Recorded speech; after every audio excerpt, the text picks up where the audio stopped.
سلام دوستان، میخوام بهتون بگم که با داشتن یک کمی پشت کار، یک کمی مهارت، یک گوشی و اینترنت راحت میتونید کسب درآمد دلاری بکنید. من توی خیابون اومدم و مشتری به پستم خورده. اینجا میخوام برم ببینم داراییم چقدره و میتونم براش یه دونه هوش مصنوعی اینترنتی، آدرس هوش مصنوعی اینترنتی درست کنم، ببینم موجودیم چقدر. اول موجودی بانکم میتونم خرید بکنم. بله، $380 یا 38 مین ما داریم. حالا میریم Create Internet Life، اینو میزنیم. مشتریمون اینترپرنر سیستمی که توضیح دادم، هوش مصنوعی کارآفرینیه. مین ای آی هوش مصنوعی شخصیه. پایینم که بیزینس هوش مصنوعی بیزینس، ما هوش مصنوعی شخصی رو میخوایم. میزنیم. یه دونه کافه هستش به نام کافه تیدا، ایشون خواسته. حالا کافه تیدا درست نوشتم؟ آره، عین همینو من کپی میکنم، اینجا میذارم. رمزشم که طبق معمول رندوم 8 تا 1 رو بذارم من. بعدا خودشون عوض میکنن یا خودم واسهشون عوض میکنم. اینا الان فقط میخوایم بسازیم و برای آموزش هست. ببین شما با داشتن یه دونه گوشی، یه دونه اینترنت، پشت کار و یه خورده مهارت میتونید تو خیابون هم درآمد دلاری داشته باشین.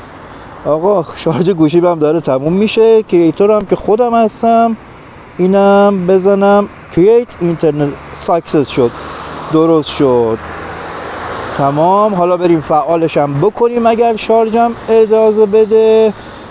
اینم کافه تیدا، اون فاصلش رو پاک میکنم. 8 7 6 5 4 3 2 1 و اوپن. اوکی. اینجا ببینید دوستان نوشته get to active. اینو وقتی بزنم $10 از حساب بانک من کم میشه بابت این اشتراک که میخوام فعال بکنم. $10 از حساب من کم میشه. حالا اینو میزنیم فعال میکنیم. گفته یه دونه مین ای آی، یه دونه هوش مصنوعی شخصی دارین درست میکنین به نام کافه تیدا. میتونین از پیپل اینو فعال بکنین یا هر حساب خارجی دیگه که مستر کارت یا ویزا کارت هم شاملش میشه، وارد بشین اونو داره. و پی وید می، من شماره حسابم میه دیگه، اون هوش مصنوعی میو دارم. من میزنم و اینجا مشخصات خودم رو وارد میکنم، پی میزنم و چند لحظه که این دایره تاب بخوره اون فعال میشه. الان یه دونه بک من بزنم، تمام شد. ریفرش.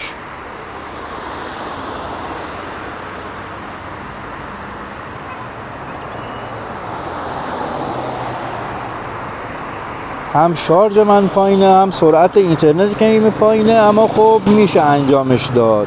بله، این پایین نگاه کنین، کافه تیدا اکتیو فعال شد. حالا اینم وقتی که روش کلیک بکنم چی میشه؟ اینم آدرس هوش مصنوعیشون هستش، فعاله. اجازه بدین من یه حساب دیگه رو باز کنم، برم حساب بانکی خودم و اکانت می بانکم رو باز نشونتون بدم که ببینید. اونجا هم بابت ساخت این $10 کم شده از من. اینم مشخصات خودمه. خب گفته آری شور. آها، من زدم بک داشبورد کانفرم پسورد. آی وای.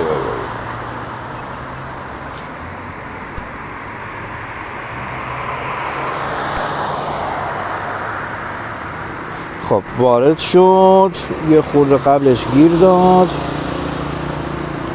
من بیام داخل می بانکم، اینو میزنم.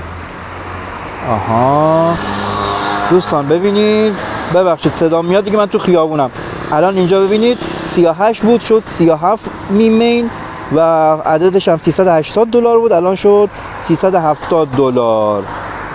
لایک و سابسکرایب یادتون نره. من آموزش ها رو واسهتون میذارم که شما هم بتونسته باشید از طریق هوش مصنوعی و ساخت آدرس هوش مصنوعی برای کسب و کارها کسب درآمد دلاری بکنین. شما رو به خدای بزرگ میسپارم. موفق باشین.